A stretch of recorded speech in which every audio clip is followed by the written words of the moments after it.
முக்கியமாக நம்மளுடைய டிவிகே தோழர்களுக்கு அந்த ஃபார்ம் கிடைக்க மாட்டேங்குது, கொடுக்க மாட்டேன்றாங்க அப்படின்ற சில கம்ப்ளைண்ட்ஸ். இது யார் பண்ணுறாங்க அப்படின்றது நான் தான் சொல்லி தெரிய வேணும்னு ஒன்றும் அவசியம் இல்லை உங்களுக்கு. இப்போ இருக்கிற ஆட்சியாளர்கள் அவங்களுக்கு கைப்பாவையாக இருக்கக்கூடிய சில பேர் வந்து இதை செய்ய ஸ்டார்ட் பண்ணியிருக்கிறாங்க. அதனால் மை டியர் வர்ச்சுவல் வாரியர்ஸ், இதை வந்து சாதாரணமாக எடுத்துக்காதீங்க. இது எல்லாருக்குமே அந்த ஃபார்ம் போய் ரீச் ஆகணும். இதில் ரொம்ப உறுதியாக இருங்க. அதையும் மீறி உங்களுக்கு அந்த ஃபார்ம் கிடைக்கலன்னா இருக்கவே இருக்கும் ஆன்லைன்.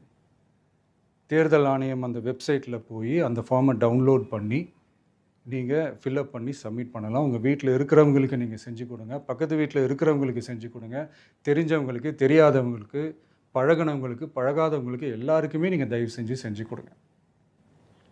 அண்ட் ரொம்ப முக்கியமாக நம்ம ஜென்சி கிட்ஸ், நம்ம ஃபஸ்ட் டைம் ஓட்டர்ஸ், நம்ம புது வாக்காளர்கள், நம்ம நண்பா நண்பிகள், அவங்க ரொம்ப கேர்ஃபுல்லாக இருக்கணும்.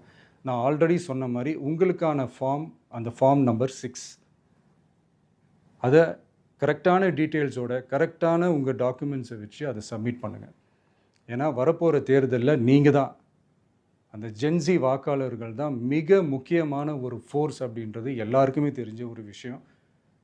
அதனால் உங்களை டிஸ்டர்ப் பண்ணுறதுக்கு, உங்கள் பேரை அதில் இன்க்ளூட் பண்ணாமல் செய்கிறதுக்கு என்னென்ன வேலைகள் செய்யணுமோ, என்னென்ன தில்லுமுள்ளு வேலைகள் செய்யணுமோ எல்லாமே அவங்க செய்வாங்க. இது நமக்கு எல்லா திசையிலையும் எல்லா பிரச்சனைகள் கொடுத்துட்டு தானே இருக்கிறாங்க. அது டிஃபால்ட்டாக நடந்துட்டு தான் இருக்கும், அது ஒன்றும் பண்ண முடியாது. ஸோ அந்த மாதிரி ஓட்டு போடுற விஷயத்துலேயும் அவங்க என்ன உத்தமராக மாறவா போகிறாங்க? இப்போ நான் சில மீட்டிங்ஸ்லலாம் ரிப்பீட்டடாக ஒரு விஷயம் நான் சொல்கிறேன்ல, 2 பேருக்கு நடுவில் தான் போட்டி அப்படின்ட்டு. அது மேடைக்கு மேடை அவங்க அதை ப்ரூவ் பண்ணிகிட்டு இருக்கிறாங்க. அதனால் தோழர்களே, வரப்போகிற தேர்தலில் நம்ம யாருன்னு காட்டணும், நம்ம பலம் என்னன்னு காட்டணும். அதுக்காக அந்த பலமான, அந்த பவர்ஃபுல்லான ஆயுதத்தை நம்ம கையில் எடுக்கணும். அந்த ஆயுதம் வேறு எதுவுமே இல்லை, ஓட்டு, வாக்கு, ஜனநாயகம். அது இருந்தால் தான் நம்ம அந்த வெற்றியை நோக்கியே நம்மளால் பயணிக்க முடியும். தமிழ்நாடே அந்த வாக்குச்சாவடி முன்னாடி திரண்டு நிற்கணும். அதை பார்த்துட்டு தமிழ்நாடே தமிழக வெற்றி கழகமா, இல்லை தமிழக வெற்றி கழகம் தான் தமிழ்நாடா அப்படின்ற மாதிரி இருக்கணும்.